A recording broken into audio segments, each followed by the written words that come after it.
Assalamualaikum warahmatullahi wabarakatuh. Perkenalkan, saya Nala, saya dari SMP IT At-Taqwa Surabaya. Nah, saat ini saya sedang berkunjung di Muan Castle, Monumen Kapal Selam Surabaya. Ingin tahu lebih lanjut tentang Muan Castle? Silakan ikuti perjalanan kami. Halo semuanya, saya Oktavia Sania. Hari ini saya akan menemani kalian untuk menjelaskan mengenai kapal selam ini bersama narasumber kita. Mari kita temui narasumbernya. Halo, kita sudah bersama narasumber kita, bersama Mbak Wahyu ya. Mbak Wahyu, apa kabar? Alhamdulillah baik. Ya, sekarang saya ingin berbincang-bincang dan bertanya mengenai Muan Castle. Pertama-tama, bagaimana kisah kapal selam Pasopati kali pertama tiba di Indonesia? Iya, pertama kapal selam ini buatan negara Rusia tahun 1952.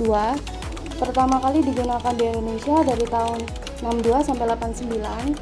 Pertama kali digunakan untuk pembebasan Irian Barat melawan negara Belanda. Nah, karena kapal selam ini punya jasa-jasa yang sangat besar bagi Indonesia dan untuk mengenang jasa para pahlawan, jadi dibikinlah museum seperti itu. Bagaimana kisah perjalanan kapal selam Pasopati sebelum dijadikan monumen, Mbak? Iya, pertama kali digunakan untuk pembebasan Irian Barat melawan Belanda, juga untuk operasi-operasi lainnya. Oh, baik. Dan di sini kita sudah ada di dalam monumennya ya. Ya. Bisa dijelaskan peralatan canggih apa yang terdapat pada kapal selam Pasopati? Monumen kapal selam ini terdiri dari 7 ruangan. Ruang pertama di sini ada ruang senjata, ada ruang torpedo. Nah, untuk senjatanya, torpedonya ini di sini ada 10. Untuk yang di belakang itu ada 2. Nah, bisa dilihat di depan ini ada 4 tabung peluncur torpedo. Nah, untuk torpedonya di sini. Nah, torpedonya ini panjangnya 7 meter, beratnya 1,9 ton. Nah, kalau untuk alat-alat canggih lainnya itu ada di ruang 3, itu untuk ruang kemudinya. Di sana ada kemudi, ada periskopnya juga. Baik, ada 7 ruang ya. Iya. Gitu. Ini ruang keberapa yang ini? Ini ruang pertamanya. Ini bagian depan kapal, ruang torpedo haluan. Bagaimana kisah kapal ini sampai bisa dijadikan monumen serta fasilitas apa yang tersedia di wisata monumen ini?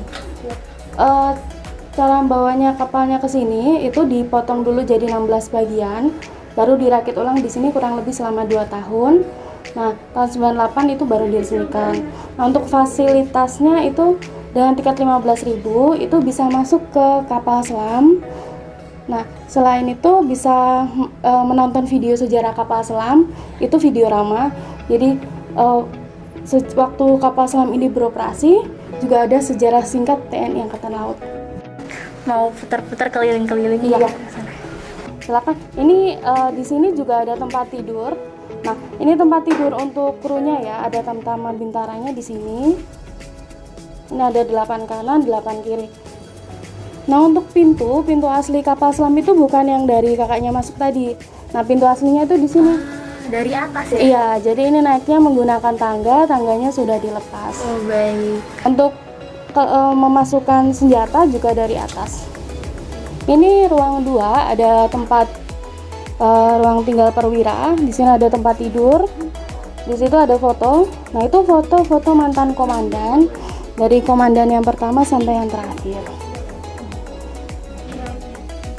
Nah, nanti ke belakang lagi itu ada ruang komandan dan ruang komunikasi. Untuk komunikasi antar ruang ya di sini.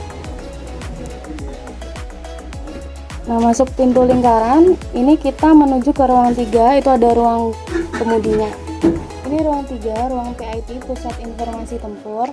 Nah, di sini ada kemudi, ada kemudi horizontal dan kemudi vertikal. Nah, yang di atas itu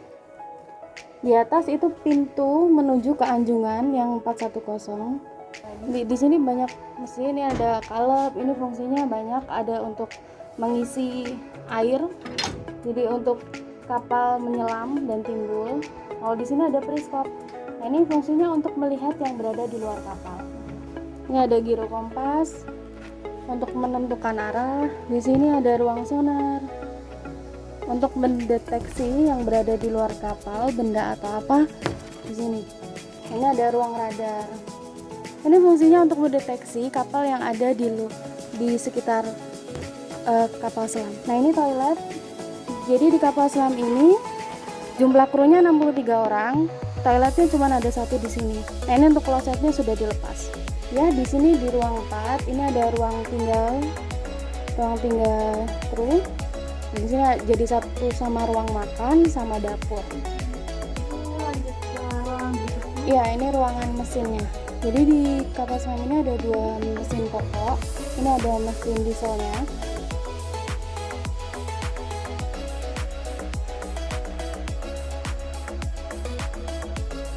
Oke, di sini kita ada di ruang 6. Ini ruang motor listrik. Nah, di sini ada motor listrik, ini motor pokok, ini ada motor ekonomi. Oke, ini ruang 7, ruangan terakhir. Di sini ada 2 tabung peluncur torpedo. Ini ada tabung yang kosong, ini ada tabung peluncur yang sudah ada torpedonya. Nah, di sini ada pintu. Ini pintu keluar darurat. Jadi digunakan dalam apabila kapal selam mengalami keadaan darurat. Sampai di sini saja penjelasan kita hari ini mengenai isi dan fungsi tentang kapal selam, dan terima kasih untuk Mbak Wahyu. Oke, wassalamualaikum warahmatullahi wabarakatuh.